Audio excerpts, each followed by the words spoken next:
welcome to Emerald Coast Baseball Academy's YouTube channel. Today I have Rod Tafoya on for an interview. We spent about an hour or so last night discussing life and his book.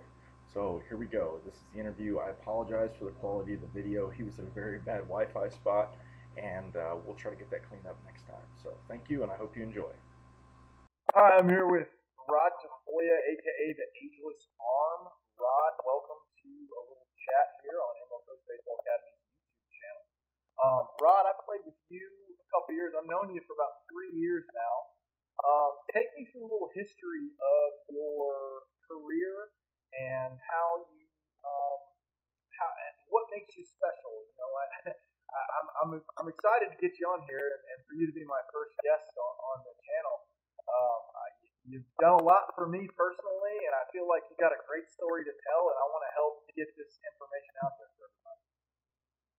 All right. Well, thank you for having me, first of all. And to answer your question, I started out at Newman University, Wichita, Kansas. Played there in 1986. The year before that, I played in Wichita, Kansas. I played with a lot of back then future big leaguers. And that was kind of one of the big college hubs in college baseball, the NBC World Series in Wichita. So from there, in 86, I finished my 4 years eligibility at Newman. So then with no takers in the MLB draft, I went ahead and ventured out to Mexico in Puerto Vallarta Dolphins, 1986. Played in the Winter League there.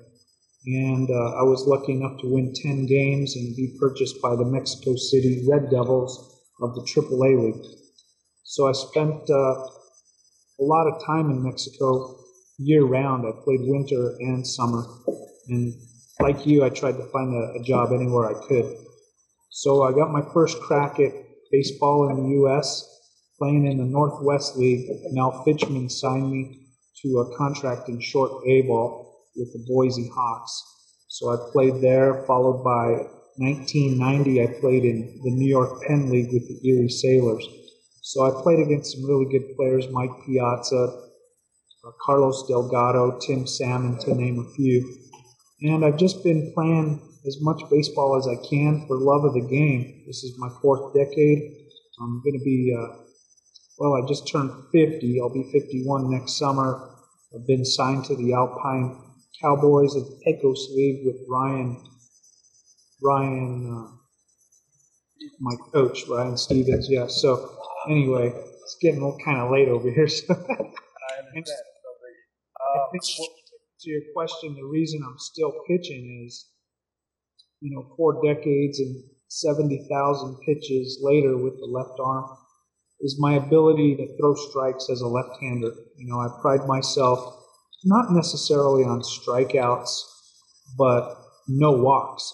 I'm a control specialist. I'm a strike thrower. And when you can throw 70 to 80% strikes in a 9-inning game, you're going to usually win. I patterned myself after Jamie Moyer and Tom Glavine. I really liked what those guys did in their careers, and I tried to pattern myself and be a strike thrower. And then, of course, lots of passion. When you have passion, it allows you to continue in the game for as long as I have. I agree. Rod, you helped me get down to Mexico myself for a minor league appearance with your general manager, Alfredo Peralta. That experience for me was treasured, and I feel like you're trying to do the right thing by bridging the gap and try to send more quality ball players down there. I got a lot of questions of people were worried about where I was and this and that, and you actually, I think we figured out when I was going to go down there probably in about, 2 days, maybe 2-3 days? 3 days prior in March 21st. Yeah, and that's when we kind of figured it all out and got up and went. And you went down there with me, and you hadn't seen me throw in a little while, and I had changed my workout routine up. I really liked where I'm at. I'm continuing that routine now. Matter of fact, one of the guys that really helped me is one of my best friends. He's a strength coach and specializes in baseball and other sports. He'll probably be on the channel also sometime later on. But So you said you're 50 years old, which is absolutely outstanding. Let me ask you this, Rod. Any major arm injuries? You know, the only arm injury, I'm not sure it was considered major, but the only arm injury I had was in 1990, and it was my mistake. I had just finished the 89 season with Boise with a really good 3.26 ERA with 47 punch-outs and 47 innings, 14 walks, and I figured I was good enough to continue to play pro baseball, and Mal Fitchman was kind enough to send me with him to Erie in the New York Penn League. So I thought I'd get a little extra work in, so I decided to go to Escuinapa, which is near Mazatlan in Mexico, and I played winter ball there. And I remember I faced Lemmy Miller, who had played for the Dodgers and the Albuquerque Dukes in the PCL, and I was trying to show off with, I had 2 strikes on him, and I really wanted to strike this guy out. So I uncorked a slider, and the slider pulled a ligament off my elbow. They call it an avulsion. Other than that, that's my only injury I've had in 4 decades and 70,000 pitches. The bad thing is I took the cast. The cast was removed a little prematurely, and when you're not really healed, it doesn't work out. So I think I had 3 starts in the New York Penn League, and I lost to a team out of Canada with the Cardinals, and then I lost to Carlos Delgado and the St. Kate's Blue Jays. But I had beat the Jamestown Expos in my first start, so I went 1-2, but I had like a 12 ERA, so I was released the third start. You did not have any surgery to fix the elbow issue, or just rest? And I've never had any elbow issues ever since, and I think I altered my delivery to where I'm using more of my shoulder and less of my elbow. So I don't ever feel anything out of my elbow since then. So that's been, 24 years. And I've had some tiny rotator cuffs, but those have all healed. And I think that the main thing that I kind of messed up my rotator the last time was in 2009. I threw 222 pitches in Puerto Rico in one day, and I won't be doing that anymore, but that was kind of my final warning to behave and not do it anymore. Well, I don't know about that. I remember going to a tournament with you in Orlando, and you threw 12 innings in one day, which is still that. You threw 6 innings in the morning, and I swear you were throwing harder when you threw another 6 innings that night. And I just sat there and felt like a weak, young little boy watching a grown man go out and throw twice in one day, and not only throw twice in one day, but throw better the second time. So that baffled me, and I really liked it that you brought that up about your mechanics and your delivery and stuff. And I keep hearing things from experts that see on TV and other guys, and they talk about how guys need rest. You'll see surgeons or other people say kids need to rest their arms and do this and do that. And in my personal opinion, I don't feel like guys throw enough. And then I feel like that there's a big difference between pitching and throwing. And I personally, I'd like to get your take on that, because I can personally tell when I don't throw enough. And when I say I don't throw enough, when I don't prepare enough for the season, I broke my personal record for innings in a year, and I did a lot of preparation from last year. I really didn't even stop throwing. And I mean throwing as in, work, real work, getting sweat, stretching it out. So, and you've been doing it this way for 24 years, right? Something like that. And so that makes me think, the human body is amazing.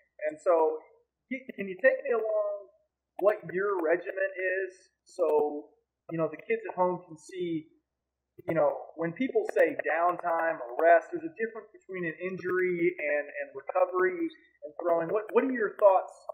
Do you feel like, let's start off with the first question, your throwing routine, what do you feel like keeps you strong 24 years of age, or 24 years professional pitching. Yeah, 50 years of age and 7,000 pitches behind me. Yeah. I think the main thing is obviously keeping your body in shape. You know, I'm one that I can work out with the best of them.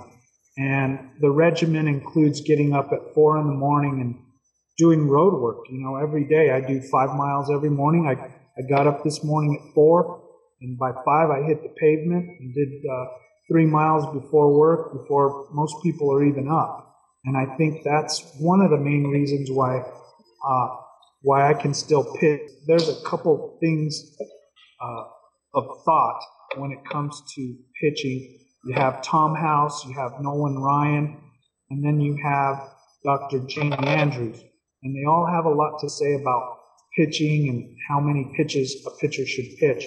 I'm with Dr. Jamie Andrews in the 85 pitch count in Little League. I think what he's saying is that when you play one sport, it's not a good thing for your arm, because pitching is it's not an easy arm action. You know, I think underarm is where it should be, you know, like softball. So I think when kids play one sport, they're going to probably get hurt in time. So what they're saying is, what I'm reading now is that kids that play multiple sports, you know, football, there's a different arm angle when you throw a football. Soccer, running, basketball, you're using lots of joints and different arm angles on your arm when you throw, et cetera, et cetera. So that seems to be the thought process nowadays. Now I'm a little bit more old school. Nolan Ryan, he always trains his pitchers to throw, and throw more. It's kind of like the Japanese. You know, they like to throw and build arm strength. When I was a kid, I think the reason why I can still throw 70,000 pitches at 50 years old, you know, all that behind me, I think the reason is when I was a young kid, I threw and threw and threw and threw some more. So what that did is it built up all my tiny fibrous muscles as a kid. So the more I threw, the stronger the muscles came out. And I think through all that time period from, you know, the mid-70s when I was in Little League to when I got to high school and college, and then when I really figured out how to pitch in my 30s, I think my shoulder is really strong. And I think that's how I've maintained a good arm strength to throw that many years and still be able to pitch at 50. And I think that, with the combination of learning the strike zone and good mechanics, you know, like you said, the body is remarkable in what it can do. I'm living proof. You are.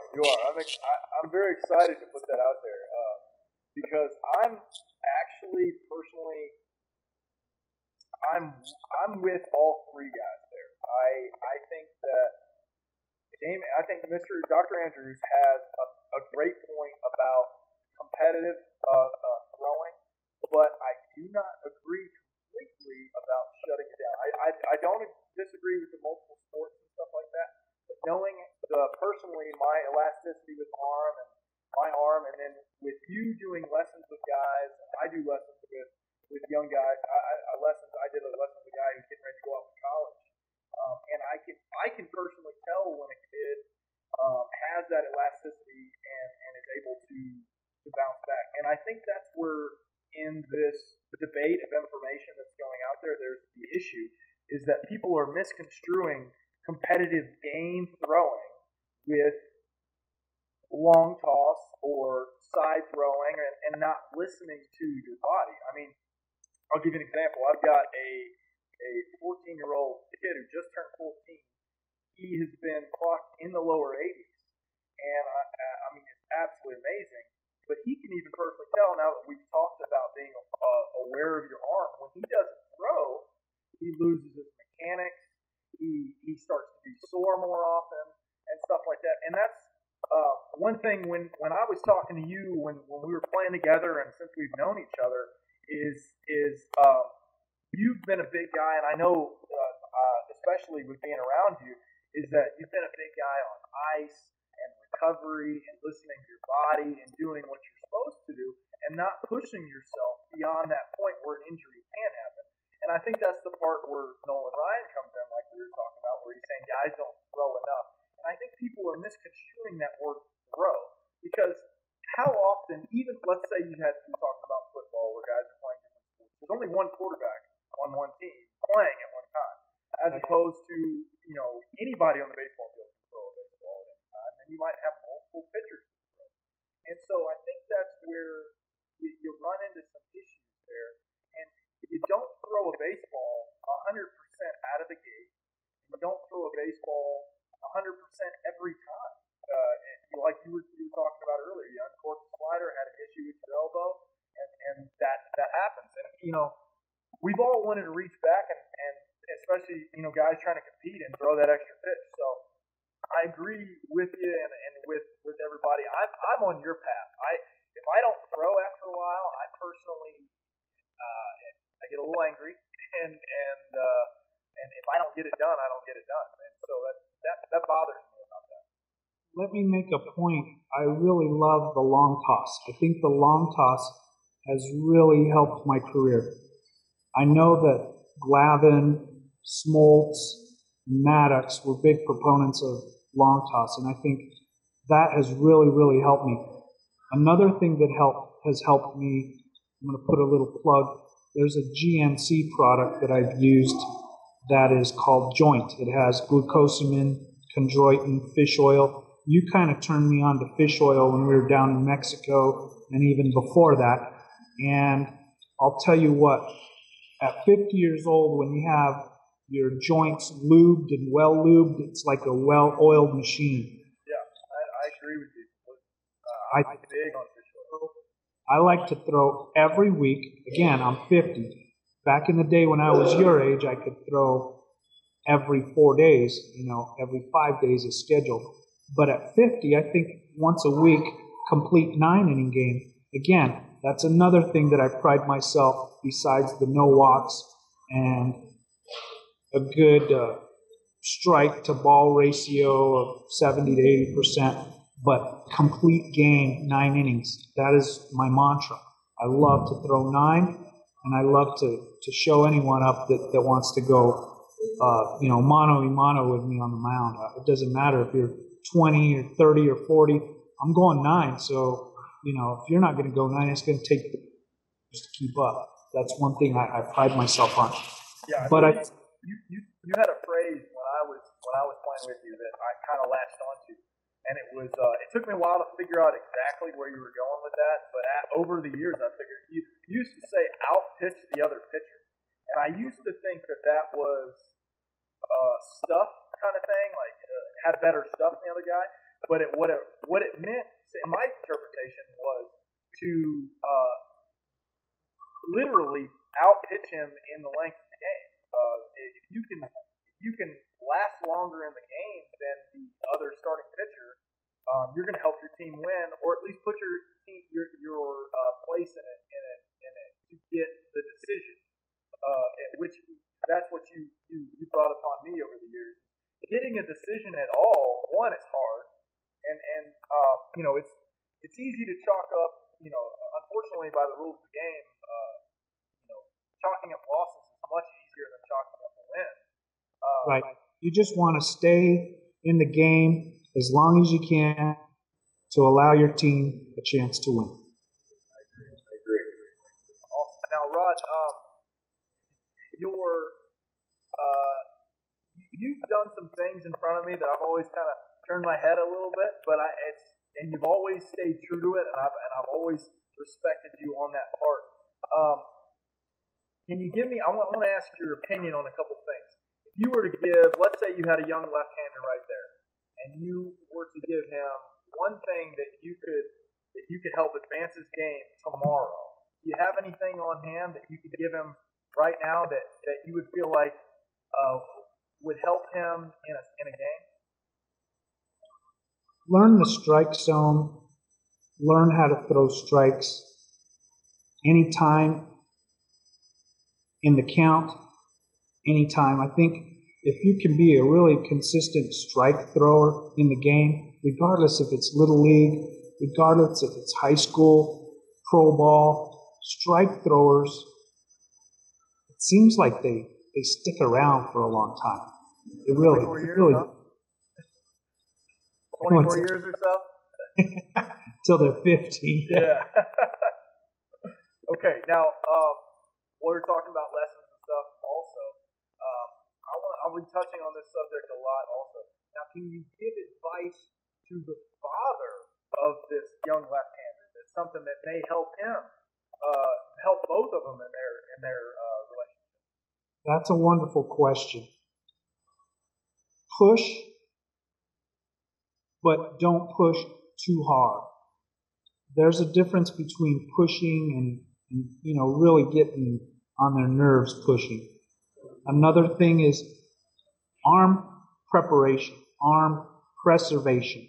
I think a lot of times, I think I'm a big proponent of ice. I don't know about you and everybody else, but I've stuck around the ice job with the big bucket full of ice water, and I just plunge the arm right in, and I do it for like 25 minutes until that thing's just, rock hard.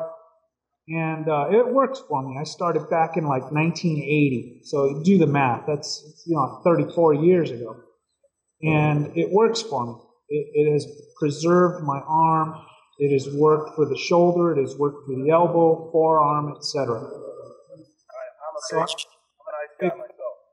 Yeah. And then, of course, you got to put in the road work. But I think as a parent, keep them in check with a good attitude. This is real key. Sometimes it's not early on about winning. You find a lot of these teams that they go traveling teams, and you pay a lot of money, and there's two sides to that. But I think what those do is they kind of make the league worse because they take all the best players. And another thing is, some of those kids, you can only play nine of them at a time. So someone's always going to have to sit the bench. And, I think playing is great, but I think as a kid, you got to be a kid too. I mean, I think they're right on playing those multiple sports and being a kid and letting the arm and the body grow and mature a little bit. But I think as kids, some of them are going a little too far. I mean, I was a kid and I loved baseball, but I played all the other sports too. Okay. Well, I'll go ahead and give an example. In my area, the area that we are here, our rec leagues are actually being disbanded because of these travel teams. I actually run a travel organization also. But what I'm seeing in it is and what I'm trying to do is like what we're talking about is we're actually using seasons to where the spring is more of a competitive tournament-like situation, but I'm not letting guys throw multiple days, which you see all the time, and I'll see a kid come in and throw cheese the first day, on a Saturday at like 9 a.m., and then I'll see that same kid the next day in the championship game throwing 6 innings. And personally, I don't like throwing back-to-back days. I enjoyed being a starter. If I was a reliever, it would be different, and I know that personally, I think the pitch count around 20 to 25 is when you need, after that, you need another day to rest. And that's where I disagree with the Little League thing of the 85 pitch rule and everything. Because I think if a kid's throwing once a week, I think they should just completely change that to where if you're doing the right thing, you have the people educated, the kid could throw 100 pitches in 1 week, but he had to wait a full week to throw another 100 pitches. And that's where you get in this weird thing. You see it on Little League that's coming up. You got a kid throw 19 pitches and comes back 2 days later, throws just under again, and that's not what I think the game's supposed to be about. Well, I have a dear friend out of Albuquerque. She's a fellow banker, and believe it or not, she's on the board of Little League Baseball in Williamsport, Pennsylvania, and she sits right next to Dr. Jamie Andrews at the board meetings. So I got to be real careful on that because I don't want to burn any bridges, especially in my hometown. But I think they're onto something, and I think they've made it a rule, and the rule's going to stick around. And you're going to see, because again, Dr. Jamie Andrews knows firsthand because he's the guy that's performing the surgeries on these little 11 and 12-year-olds. Yeah. So when there's an abundance of that happening in the world, maybe it's time to do something about it, and they have, and that's the 85 pitch rule. I think that's probably the only thing right now that we know of that's going to work. I don't disagree with it, like it's going to change the game, but I can say in this area of Florida that we're running into, I've had many of guys, the kids that I do lessons with, that play on other teams, and I try to preach to the dads and say, please don't let this guy throw more than one time in the weekend. If you're throwing every Saturday or if you're the Sunday guy, I don't see a problem with that at all. But like you're saying, dude's got to be a kid. You have to play other positions. And, I try to limit my teams to 10 or 11 guys so people aren't sitting out a lot. And if there is a guy that's a Sunday guy, he's probably going to sit on Saturday more because somebody else is going to play. And we'll get from there. And development, I think, is probably one of the most important things at that point of learning how to play the game the right way and the safe way. So I have a question for you. This is a great conversation because a lot of people are going to, there's going to be pros and cons. But I think most of the people in general will understand and side with us on the 85 rule. Now, what do you think about Major League Baseball this year specifically? There have been over 20 Major League arms that have gone down to Tommy John surgery. And you pointed a big fact a minute ago when we started the interview, and you said rest. I think a lot of these guys in the big league level, you have to go every 4 or 5 days between starts, and that's not easy. It hurts. It hurts, and when you're making big $1 million money, it's not easy when your turn comes. You have to be spot on and be ready to go. It's just your job, and that's the expectation. But I think they're not getting enough rest for what they're doing to their bodies. I agree. I think actually one of the biggest things, I'll perfectly confident. The league that I played in with you, we played 70 games in 72 days. That's hard to do. I mean, I don't care who you are. I don't care if you're on a 4-man rotation. You're not getting an off day unless it's rain out. We're in the desert in New Mexico. And you're not throwing innings. You're already throwing 100 innings. Yeah. That's a Exactly. And when I was down in Mexico, the thing that I really liked is that there was a Monday off day every week. So we played 6 games a week, and that's actually how it is in a lot of international baseball. Monday is an off day. It extends everything. The only time you run into an issue on a 5-man rotation is when you're a Tuesday starter. Your next start would actually be on Sunday. I did that. I think I did it 4 times this year. I did not like it. My body and my recovery time was completely different. But I tell you what, all my other days that were into that, I felt so fresh compared to everything else.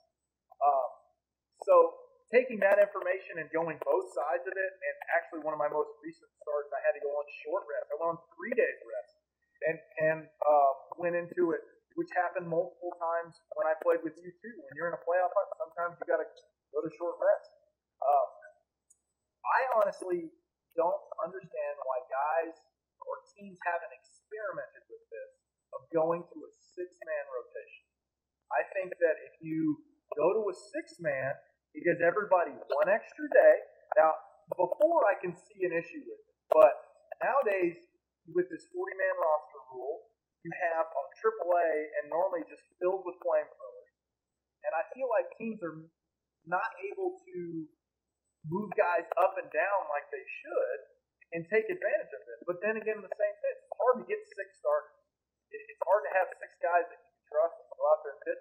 But I think there's too many guys nowadays that are playing, and you'll see teams freaking out, losing guys to Tommy John or shoulder injuries. And Tommy John's the elbow issue. You and I both had similar elbow problems. Mine was actually much worse. But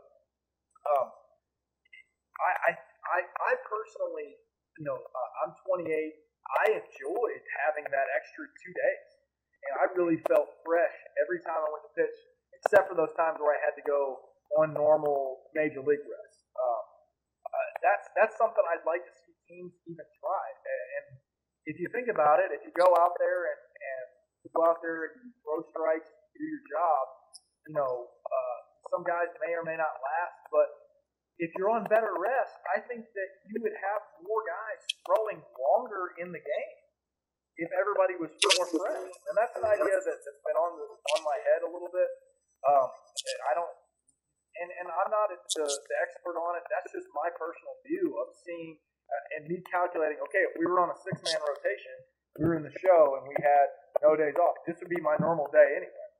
You know what I mean? So that was something interesting. I thought that could be an idea. I don't see why not try it? I mean, if you're down, you're not going to make the playoffs. We got teams like Boston that are just fire sailing guys. What's it hurt to try something new? I mean, what was it, 84 or 81 or something like that when the DH came out? Everybody thought that was going to be the most ridiculous thing in the world. And I think what's the next bargaining agreement in like 2 or 3 years? I think we're 2 or 3 years away from a DH in both leagues. I mean, I agree. I think, my whole career, I was a number 5 starter.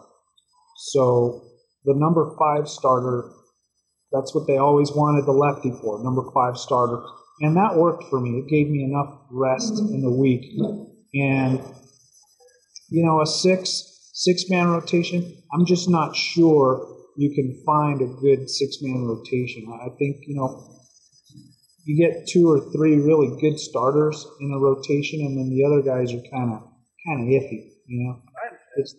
It's just the way it is. But I think as far as preservation of pitchers' arms, with Tommy John, etc., I think you're onto something. I think just personally, I think that's something that you could definitely develop in there. It's just interesting when we move back 4 or 5 decades, when there were a lot of great pitchers. Warren Spahn, I had the pleasure of meeting him. I'm that old. I met him back in Wichita in 1985, and Warren Spahn's gone now, but I spoke with him, and I actually met Bob Feller, and those 2 Hall of Famers were great pitchers. They threw on like a 4-man rotation, and these guys went 9. I remember there was a game with Warren Spahn and Juan Marichal. There's actually a book on it recently published, but they went like 14, 15 innings, 228 pitches, 225 pitches. And it was just like, the better man win. Who's going to fall first? It's the way the old days were. Satchel Paige, there's some great pitchers, but they were tough guys. I agree. I don't personally know how they did it, and I'd love to talk to them to find out. But I would say, if I had to formulate an opinion, I would say at that time frame, I don't think guys were throwing every pitch how they're pitching nowadays. I would say they were definitely a lot more crafty. They were a lot more likely to throw something 60 to 70% effort, as opposed to nowadays, that's where people are saying 100 pitches, because every pitch, I'd say maybe a get-me-over curveball or even a quality changeup, you're only throwing that thing at 70%. I mean, I could feel like I could throw changeups every time, but if you're going out there throwing fastballs and trying to live in the 90s, which is what they're trying to do, and now I've even heard 90's not even the number anymore, 92's the number. Now that's what they're looking for, and that's where I'm going with that 6-man rotation. I think they're trying to develop guys. You see them all the time. I mean, this year's the most I've ever seen guys throwing close to 100, 97, 100, 97, 100, and you just see guys. They're just so short-lived. But you look at certain guys, Jamie Moyer, for example, Tafoya, for example, who don't throw 90, who go out and pitch and manage the game and try to control damage and do what they can, and they don't exactly have arm issues. 24 years old, one issue, and you were able to work through it. I mean, no surgery. I unfortunately had 2 surgeries. The difference is a pitcher versus a thrower. And for me, I'm definitely a pitcher. I like to pitch. And some of those guys throw the ball, but it's a different game now. It's a different game, and they're bigger and stronger and faster, and it's beautiful to watch. I watched Greg Kimbrell last night come out of the bullpen, and his first pitch is 98.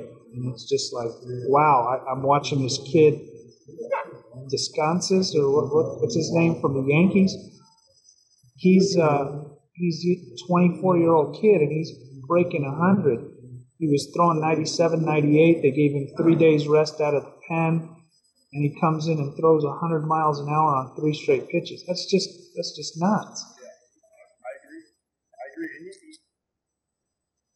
for me, and that gets to a very sensitive part of the game, where especially in affiliated ball and as opposed to the independent ball that you and I play, it's a cutthroat business.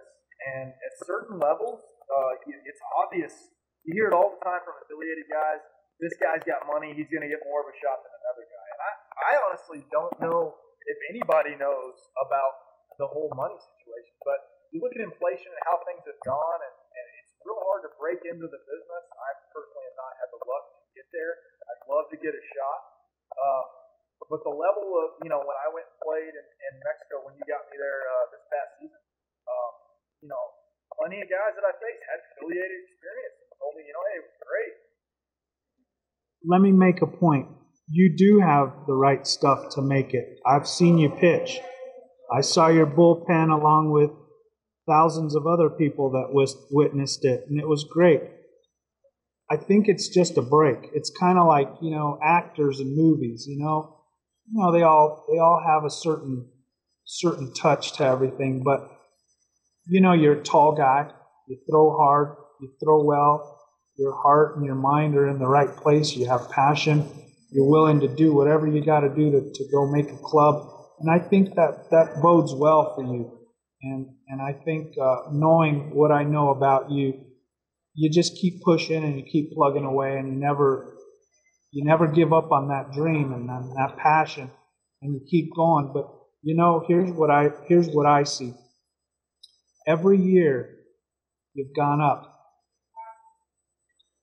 and you saw what it was like to play in the American Association. Yeah. And you did it. Had you stayed in there longer, you would have had better results. But I think you can pitch in those higher leagues. I think you can pitch in the major leagues. And I don't think you should ever stop because, if you have it in your heart and you have that passion, and I know you work hard. There's so many guys like us that work hard, and there's so many that just don't want to work hard. Yeah. And, I tip my hat off to you because we share the same passion. We really do. And you know what? Next year you'll be back in the American Association. I know you will.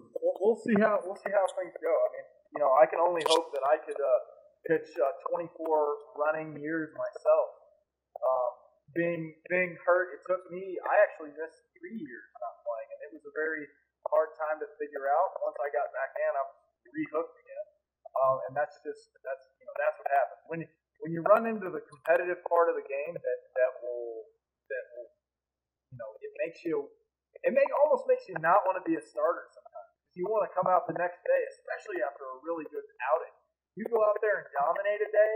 Now your body's saying something else. Your body's saying, "Hey, need a little recovery, need some rest, need to get some extended sleep." But your mind is your endorphins run forever, and so I was excited to share the field of battle and become friends with you and exchanging information. That's the whole purpose of this channel, is because I hear so many things. I get a lot of questions from dads, people, and kids going into the perfect game things, and we'll get into all this whole tournament stuff. In getting away, from these high school seasons and how things are going, we'll get to all that maybe at another time. But I do want to jump into something. You referenced a book earlier. You have a book. You are an author. Is there anything you haven't done? I mean, you could possibly be the Renaissance man of pitching. You played professional ball at 50. I mean, I think I didn't do a Google search, but I could.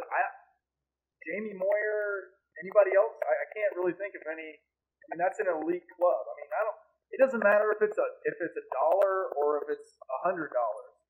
You're being paid to play a game. That's special. But you have a book. Can you tell us about it and where people can get it, and give me a small little summary about it?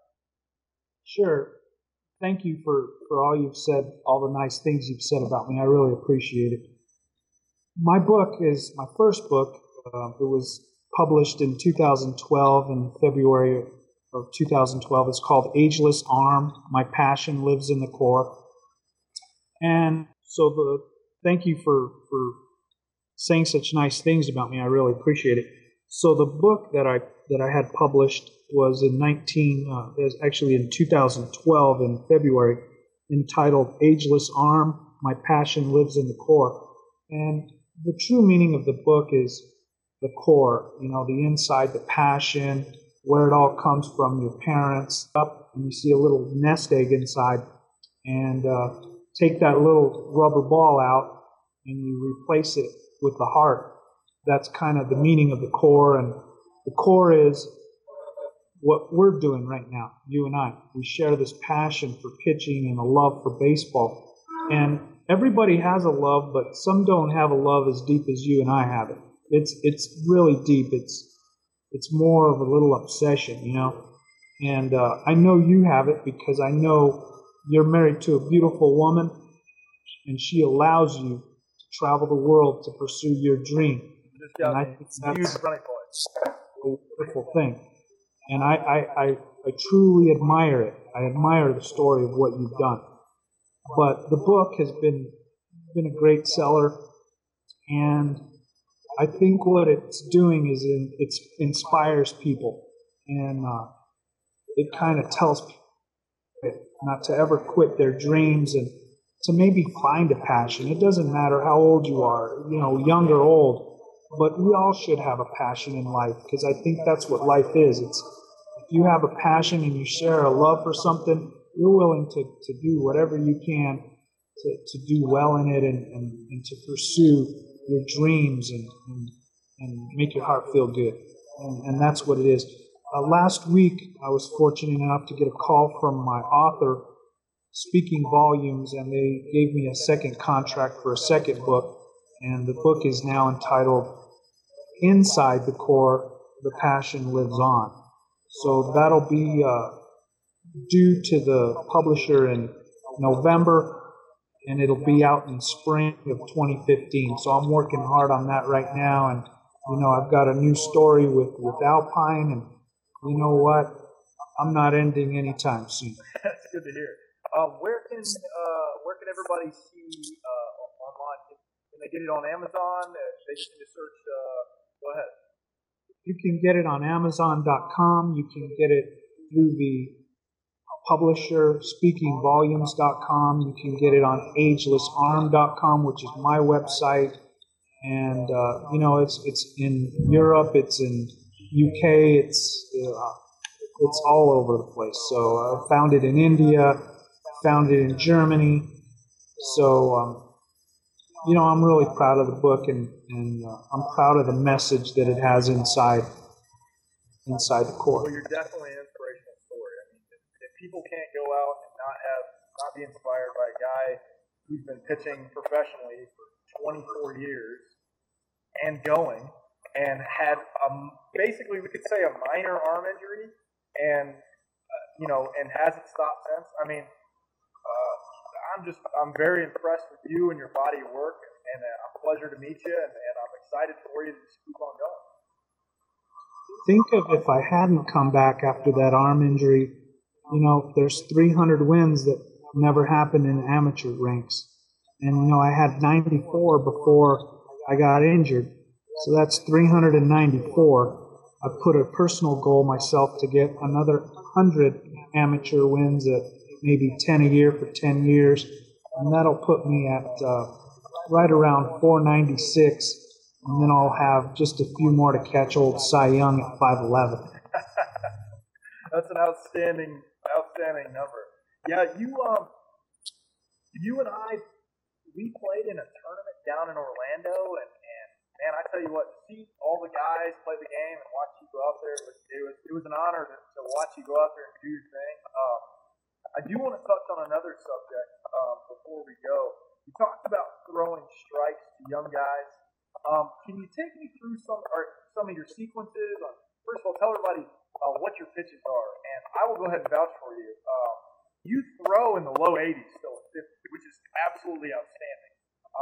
When you pitched last season, when I saw you throw, when you started against the team that I was playing for, you were easily 82 to 83 and did a great job elevating on guys. I tried to warn our team. I said, look, this, hey, this is what he's gonna do. Don't buy it. I mean, he's gonna move it up and down, in and out. You gotta wait for him, but you're not gonna outlast him.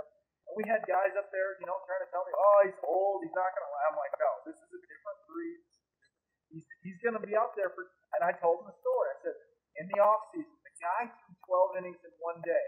He's only been up for one night, and it's not hot. It's Santa Fe, New Mexico. People don't know it's about 6,700 feet above sea level. It was about 70 degrees out. You weren't getting tired, and you absolutely competed in that game. So, can you take me through what pitches you throw, and then let's just say you were facing who did you mention earlier? Let me help you. Again. Yeah. Okay. So, real quick, I want to share a real quick story before I go back in time to that. We were playing in Alpine for the championship against Santa Fe last week, and I was venturing off to the other dugout to pass through their dugout to look for my manager. I wanted him to sign a bat for me. And some tall guy came over. His name was Kozel. He was the catcher and the current reigning MVP of the Pecos League.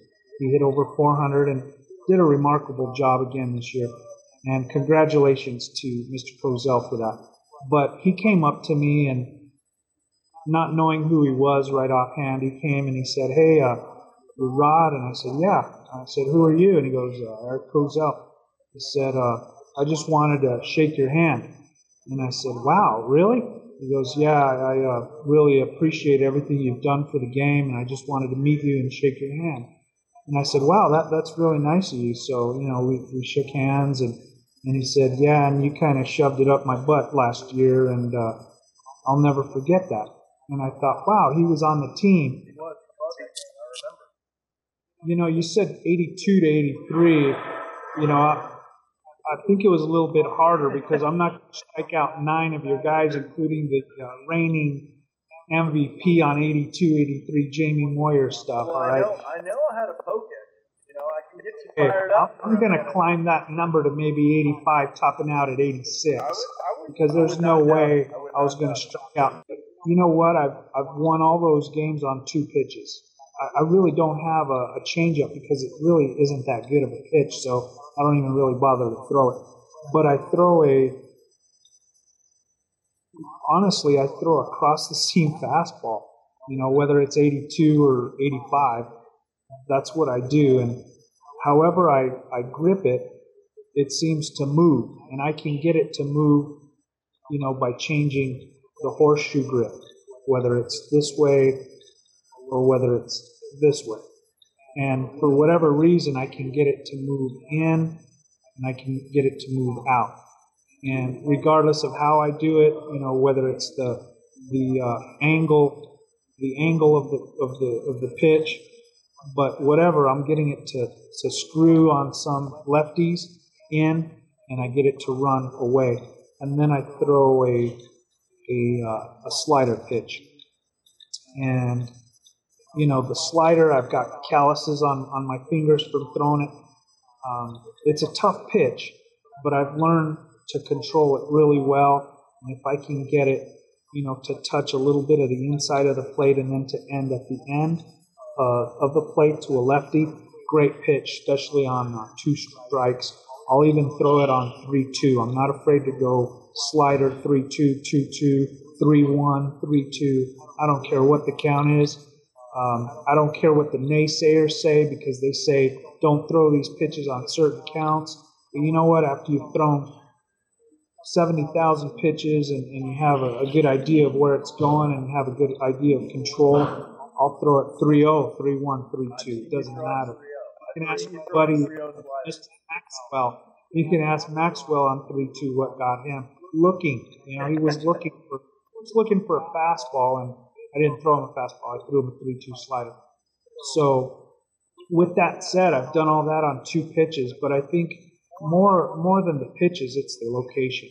And a lot of times I'm okay with elevating, especially to a lefty ahead in the count. If I have 2 strikes, I'm going to elevate, and usually I'll get a strikeout. And I think that's what I did with the Fuego with the 9 strikeouts and no walks. I elevated, I went down, I went away, elevated, I went slider low. I kind of threw everything a la Jamie Moyer. And I think it bodes well for what I do. And like you said, unexpected. I think they were just totally unexpected with whatever it was that came at them. I don't know what the perspective is and how it looks, but the results were what I was looking for. Well, I'm always, personally, when I'm pitching, when I can locate the fastball up and get guys to be aggressive up there, if you can change the eye level and not have them down the whole time or to one specific side of the plate, I feel like that's a giant advantage to a pitcher because it is a round ball and around that, and it's a hard game to play. But if you put it in a small area, and you hear big leaguers talk about that all the time, where if they go down, you always hear, and it always cracks me up when I hear the statement. I've heard many guys say when they go from, let's say they go to rehab assignment down south somewhere, and they go, it's so much harder to hit because guys are all over the place. I don't, you hear the term effectively wild occasionally, but when you don't walk a guy in 9 innings and strike out 9, I think expanding the zone and making people chase your pitch is quite the advantage. Beautiful. Another thing that bodes well for me is that aggressive Bulldog approach. I'm not going to give in to a hitter. I don't care if it's, the guy's hitting 400 or whatever. I had to come in, my only appearance with Alpine, I had to come in and face a kid from the Fuego, and he was hitting 461. And, my coach didn't think I knew that. He didn't think I was aware of that situation. Well, lo and behold, I had scouted the Fuego for 12 straight nights prior to my one batter. And I faced, his name's Billinger, and I faced him, and I knew, I had 11 pages of notes. And, 11 pages of notes for one at bat. I came out the victor on this one. I threw him 3 pitches, and I threw him a slider, and he grounded out. And that was my appearance for this year. And, whether people know it or not, that's all it takes for me to be happy and on top of the world. One batter, 3 pitches, matter. I love the game, and I'm willing to do whatever I have to do to help my team, win or whatever it is, inspire or whatever. But, I have nothing but respect for all those guys, and if I can compete on that same level, I'm excited. But, I'm a Bulldog, and I'm going to go after them. And it's kind of like you say, they're looking for something. They're maybe like, he's going to throw off speed stuff, 82, 83.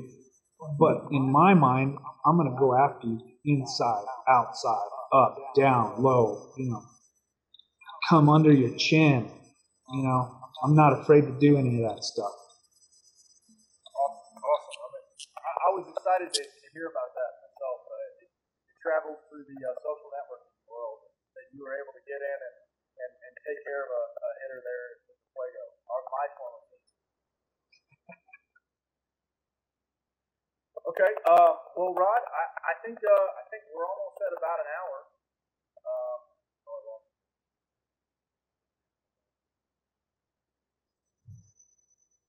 All right. Well, Rod, I almost lost you there for a minute. It's okay. I'm coming back to reality now. Well, Rod, once again, it was agelessarm.com, right? Where people can see your stuff. Awesome. Correct. And check out your book for everybody out there. It's a great read. Personally, I got knocked out a few chapters when I was able to be over at your house one night. I knocked it out. And for all the young guys out there that are basically, you said it earlier, you're an inspiration to the game, And I'm always excited to watch you throw and watch. I love to see people underestimate you. I feel like I get underestimated myself as a pitcher, and I'm not a super flashy guy, but it always. I just love to. I like to watch good baseball and good competitive games, and I've seen you throw in too many games now to where you just go out there and, like you said, you dominate. And you said you have the Bulldog attitude, and I want to touch on that and see if we have the same opinion about this. Bulldog attitude does not mean to go out there and just pump fastball after fastball. I personally think that it means going out there and attacking a hitter, and whether it be any kind of flaw that you can pick up. Do you agree with that philosophy? I agree with that philosophy. My Bulldog approach is I'm not going to give in. And I got that from Tom Glavine, just being in 5 games as a starter for the Braves. And Bulldog to me is, I'll give you a good example. Last 3 weeks ago, I was pitching in my amateur league, and I was cruising with a shutout. I think it was like 5-0 in the 5th inning, and I had left a pitch over the plate, and the guy hit a screamer right back at me and got me in the ribs, breaking a rib and giving me a severely bruised ribs with a hematoma. And this Bulldog didn't come out of the game. I stayed and pitched a complete game with a broken rib and 11 strikeouts. So that's what I'm talking about, Bulldog. I don't want to see anybody laughing at me on the ground and carrying me off the field. That's just not going to happen. To get me off the diamond, to get me off the pitching mound, I got to be bleeding with a helicopter and an ambulance coming with IVs. Other than that, I've been hit so many times, and they're like laughing in a dugout thinking, oh, he's out, No, I've stayed in every time. I've never come out. And I've had hematomas that last 10 months, and I pride myself on being a little bulldog, and I think, you got to be a bulldog to win 396 games at 5'9", throwing 82 miles an hour. At 50 plus. Yeah, 50 plus. All right, and we talked about this. I lost you for a minute, but being a bulldog, not exactly just going out there and throwing fastballs. And I think the best way to say it is going out and throwing your best pitch and knowing what your best pitch is. And if your best pitch can be multiple pitches. It doesn't have to be one pitch. It can be a sequence of pitches. And that's one of the things that we were talking about. A bulldog doesn't care what he's going to throw. My number one objective is to get you out and to get you going back to the dugout, throwing F-bombs left and right, and then throwing that piece of garbage wooden bat in the trash where it belongs. And that's the way I look at it. I get that a lot. I get guys cussing, going back to the dugout, throwing that bat in the trash can, and they're like, this guy's got me out 3 or 4 times in a row, and I just can't figure him out. When I do this, he does this. And a bulldog doesn't care what he does as long as he gets you out, even if it's on a good curveball, a 3-2 pitch or whatever, Yeah, I agree. Awesome. Well, Rod, it was a pleasure. It sounds like we're going to get some more awesome talk in. We'll get all our connection issues figured out, and we'll definitely get some more videos out. I think there's a lot of information that you can bestow on some people. And for everybody viewing the video, go check out Rod's book, Ageless Arm. You can get it on Amazon. It helps him, supports him, and gets him going. You can check, he's also on Facebook. Very active social media guy. I'm excited for him at 50 plus. I'll help him out with some more things on there. We'll get all kinds of stuff going, and stuff from there. Yeah, you got some?